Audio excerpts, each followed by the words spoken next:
Hinulyaw ko sa kanya, pero hindi niya yun binigay. Isiniksik niya yun sa likod ng pantalon nito. Souvenir, Han? He chuckles. Ramdam ko ang pagpasok ng kamay niya sa loob ng gown ko. Kakaibang init agad ang dumaloy. Kakatapos lang namin kanina sa function room. Ngayon naman sa rooftop. This is so addictive. A soft moan escapes from my mouth. He whispered between our kisses. Ramdam ko ang daloy ng matinding presyon sa aking puson. Mas lalo kong iginiling ang aking balakang sa kamay ni Leander. I heard the sounds of my dampness.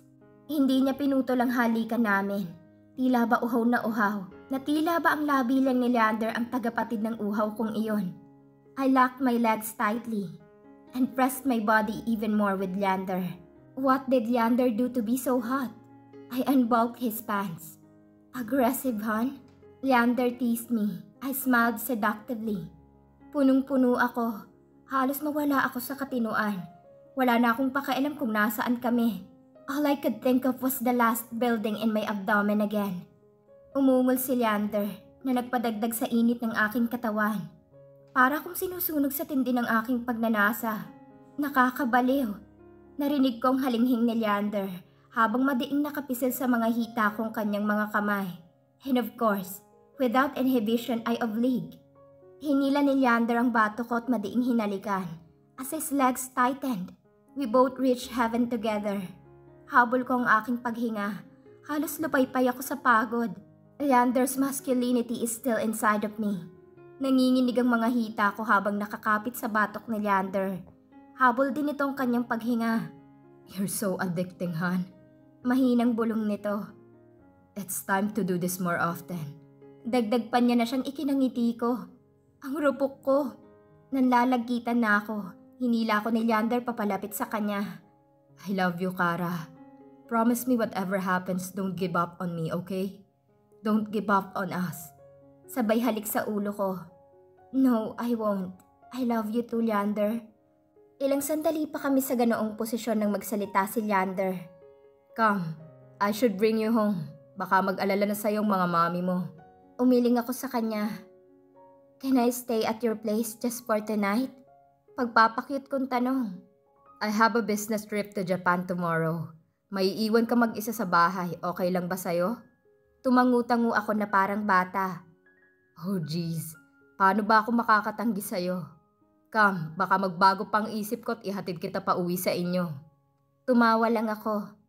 Carrie, I am drifting. Gladly, Han. He placed a kiss on my forehead. Isiniksik ko sa kanya ang aking muka. Nakapikit ako. Hindi ko na malaya na nakatulog ako. Naramdaman ko na lang ang paglapat ng aking likod sa malambot na kama. Leander cleaned me up and he let me wear his t-shirt and boxer. Ramdam ko ang paglundo ng kama. After he cleaned me up, Leander had just finished taking a shower. Iminulat ko ang aking isang mata. Oh my, this hotness in front of me. Where are we, Han? Malambing kong tanong. My place, next to the bar. Nasa Quezon City lang kami. He wraps his arm around me. Since he will leave tomorrow, lubos-lubusin ko ng lantakan ng ulam sa aking tabi. I want you. Bulong ko sa kanya. Bakit? Mamimiss mo ba ako pag alis ko? Nakangiting tanong nito habang nakapikit ang kanyang mga mata, ngunit nakataas ang kanang kilay niya. Yep, mabilis ko siyang inupuan at hinalik-halikan ang kanyang leeg. Han, I think I should stay here tomorrow. Tumawa ako ng malakas. Hindi ko alam kung anong oras kami natapos ni Leander. He kept pounding me. Hindi ko na rin mabilang kung ilang beses ko narating ang ikapitong langit. That's what they call it. Patang-pata ang katawan ko. I'm sore down there. Sarap ba, Kara? Sarap? Sita ng utak ko na madalas na lang disgusto sa kung anong aking gusto. As Leander said, wala na nga ito. But my eyes were glued to the beside table. A bouquet of roses. It made me smile. Thoughtful. Akma na akong babangon nang makita kong paper bag na nakapatong sa center table. Tumayo ako. Binuksan ko yun and it is actually my dress. Mabilis akong pumasok ng banyo at naligo. Nagbihis na rin ako. Nakatupi na ang gown ko sa sofa at katabi ito ng clutch bag ko. I took it and stepped out of Leander's room. Leander?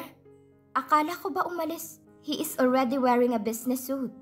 Good morning, Han. Why are you still here? Akala ko ba may flight ka pa? Pumihit ito at ngumiti. Sinuri ang suot ko. Perfect. Inabot niya sa akin ang kape na tinimpla niya. I can just live without my kiss, right? Malapad itong ngumiti at lumapat ang labi niya sa labi ko. Bolero. Can you drive me at the airport, Han?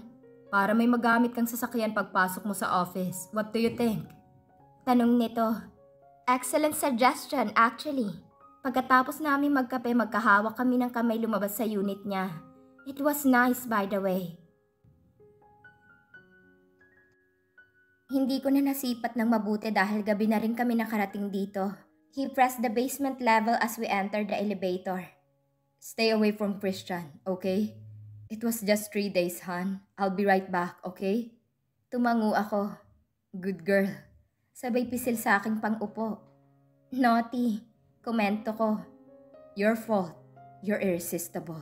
Pangbobola nito sa akin. Tinahak na namin ang EDSA papuntang airport nang magsalita siya. Would you like to come with me, Han? Walang kaabog-abog niyang tanong. I am using my private jet. We can... Pinanlakihan ko siya ng mga mata. Alam ko na agad ang iniisip niya. No, marami akong trabaho. Pinandilatan ko siya. Baka makalusot lang. Sinabayan niya yun ng mahinang tawa. Napailing na lang ako. Nang maihatid ko si Leander sa airport, ako nang nagmaneho ng sasakyan papunta sa istasyon. Ilang saglit pa sinalubong ako ng aking mga tauhan. Pinagbuksan ako ng pintuan. Iniabot ko sa tauhan kong susi ng sasakyan ni Leander. Napahinto ako at napasandal pabalik ng sasakyan habang nakatingin sa babaeng nagwawala sa tapat ng opisina ko. Haliparot! Mga agaw! Kabit!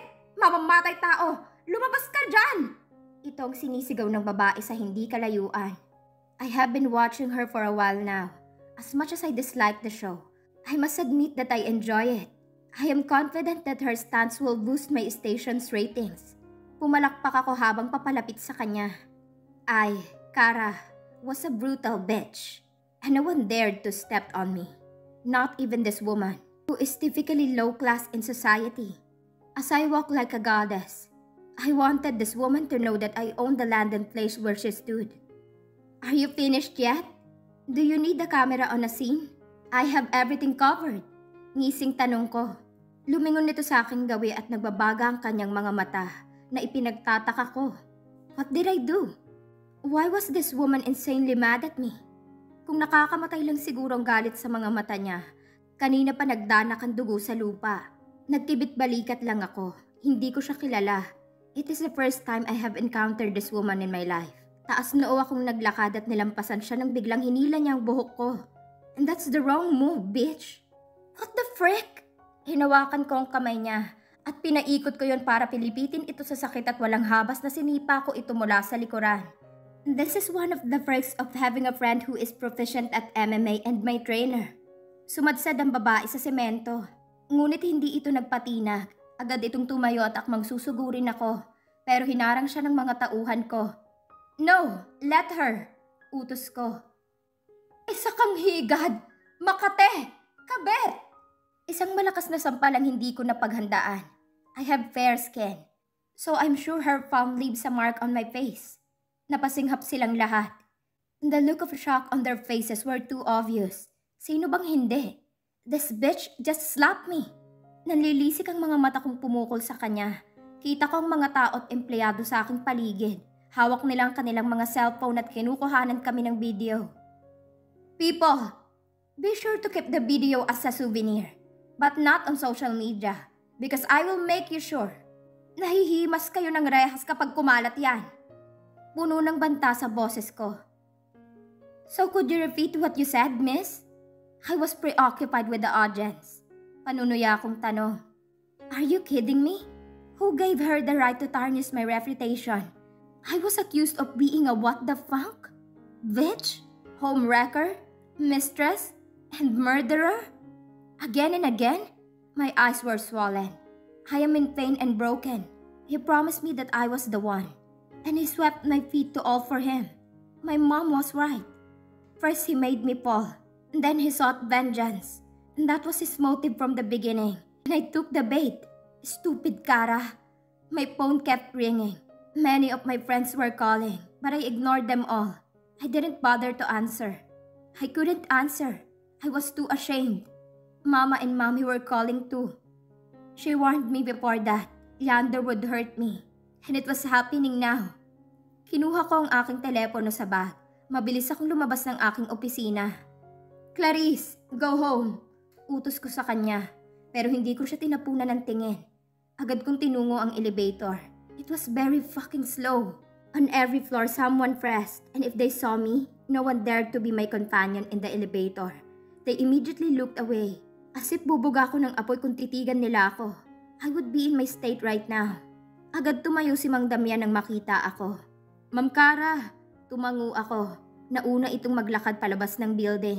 Even if I receive 1,000 judgmental stares, I didn't care. Sa tagig po, Montreal Tower. Tumango lang siya. Ang daming tumatakbo sa isip ko. Nagpadala rin ako ng mensahe kay Brylon. He knows what to do. I need to sabotage every station by making myself their headline. I ask him to send malware whenever someone searches my name on social media. I am not Cara for nothing. And this is my vengeance. Papasok pa lang ako sa lobby ng mga Montreal. Hinarang na agad ako ng mga gwardya at hinahanapan ako ng appointment para sa kanilang CEO. I smiled bitterly. And did you know who I am? Let me pass or else you're going to regret it. Banta ko sa mga humarang sa akin. Nagkatinginan pa sila ng mga kasama niya. Ilang sandali pa pinapasok nila ako. I pressed the button up to the highest floor where Christian's office was. Pagdating ko doon, sinalubong ako ni Christian with a pity face.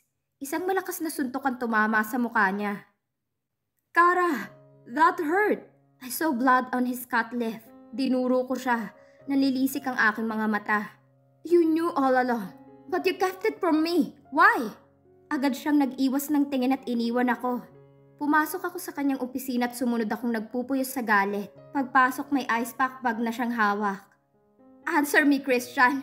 Why didn't you tell me? Galit na galit kong tanong. Kung nakakamatay lang ang nagliliyab kong mga mata, kanina pa nakahandusay si Christian. He threatens me. Halos pabulong na sagot niya, pero parang bombang sumabog yun sa harapan ko. You were threatened? Akala ko no one threatened Montreal. It's a lie, right? Hindi agad ako nagsalita. Tumayo ito at humarap sa glass wall. Rage consumed me. I couldn't think straight. I have to, Cara. Or else, thousands of my employees will be jobless. I owe him. He found a heart donor for my dad. He is one of the major shareholders in this company. So yeah, do I have a choice? Mahabang paliwanag ni Christian. Natameme ako. Why didn't you tell me sooner?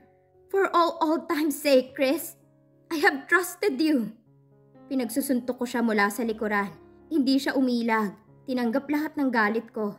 Hindi ko mapigilan ang luha sa aking mga mata. Humarap siya at niyakap ako.